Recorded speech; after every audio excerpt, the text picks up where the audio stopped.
Hello dear viewer and welcome back to the second level of the Revelations 2012 Let's Play, The Altar of Serpents. Your presence has been detected by Ik, the Wind God. Hordes of demonoids are on their way to defeat you. Destroy the summoners that you find to prevent them from entering this world. Demonoids are sacrificed souls that reside in the underworld. For them to stay in this world, they must send back fresh souls. When you hear their screams, find your allies and send the demons back where they belong. The glowing red pillar things are the summoners the priest spoke of. You're supposed to run around and take shots of them because the statues are supposed to block your line of fire, but I find if you angle it just right, you can kind of take cheeky pot shots at them from the center. The bots also do not shoot the summoners at all, which is quite annoying because I suspect 4 human players could kill every summoner before it even gets the chance to spawn a single demonoid. And as soon as you kill the initial 4 summoners, 8 more spawn, but the doors that lead to them don't actually open straight away, but the summoners will continue to spawn demonoids behind the closed doors, so as soon as the door does open, you'll be immediately besieged by a horde of demonoids from every angle. It's a very cheeky way to add difficulty to the scene. Also, if you recall what I said in the first episode about taking damage stopping you in place, this is apparently not a hard and fast rule, because when you get hit by a demonoid you can still keep running. Doesn't matter how many demonoids are hitting you, as long as there's nothing physically blocking your path, you won't slow down at all. That's kind of an interesting mechanic, I suppose. I don't know why that only applies to demonoids. Ah, get blast gun. The observant among you have probably noticed that we don't actually have all of our weapons from the last level. That is because the game will take them away from you at the end of every level and you have to re-find them, and some weapons don't reappear at all in certain levels. It all comes down to what they want you to have. It used to be a lot worse, though. Originally, you had to beat an entire campaign in order to get a new weapon to use in that next campaign. This is why the game sucked balls at first, because you had to go through the entire first campaign with nothing but this white pea-shooter gun. It was really boring, because it's not that fun to fire. You'll notice I'm ignoring the ammo for the shotgun secondary fire. This is because the shotgun secondary fire is a bit crap compared to the first guns. That's all there is to it, really. The really observant among you have also probably noticed that for some reason I started the stage with 1 skull. I have no idea what's going on there. This game isn't particularly well made.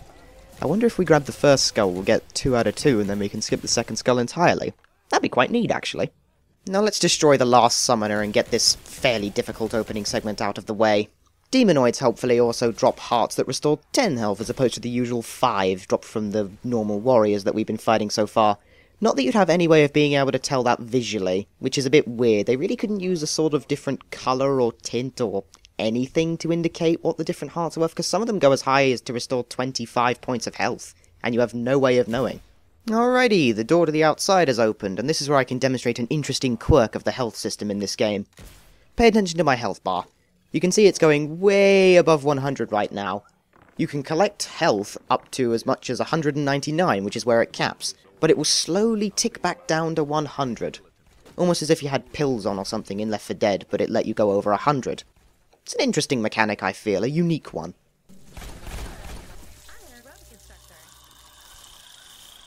Well, now that's out of the way.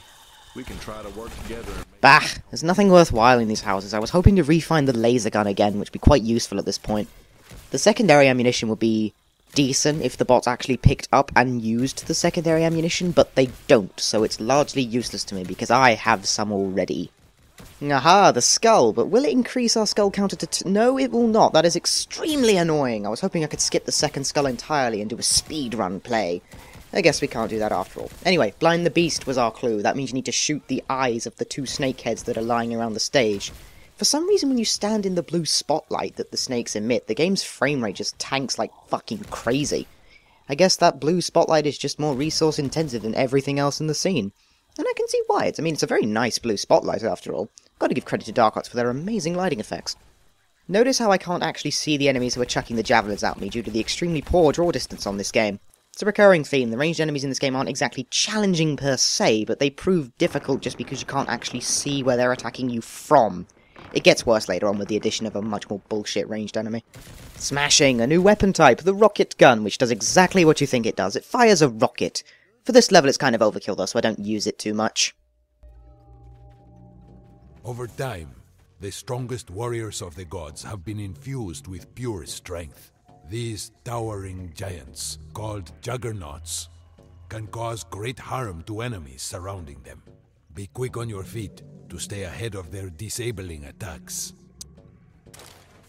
Okay, you're going to provide me with a tutorial on the Juggernauts the second time I'm about to fight one? Why? Surely that's more appropriate the first time I'm about to fight one, not the second. Very questionable design decision, that one. And as we continue along the path, sure enough, the boss graphic appears in the top right, so that oddly timed tutorial did serve as a warning sort of thing.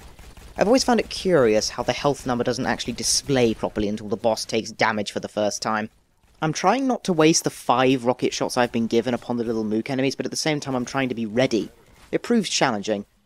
There he is. Let's take a quick shot at him. I don't think that hit. The rocket normally does a bit more damage than that if it actually collides with something. I should be using it here to get rid of this massive crowd of enemies, but I'm not doing so for some reason. How odd of me. Guess I'm saving it for the Juggernaut. Juggernaut also isn't giving chase, despite the fact he's been hurt. Well, now he is. Let's pop secondary fire on him a few times, because that's the secondary fire function of the first gun.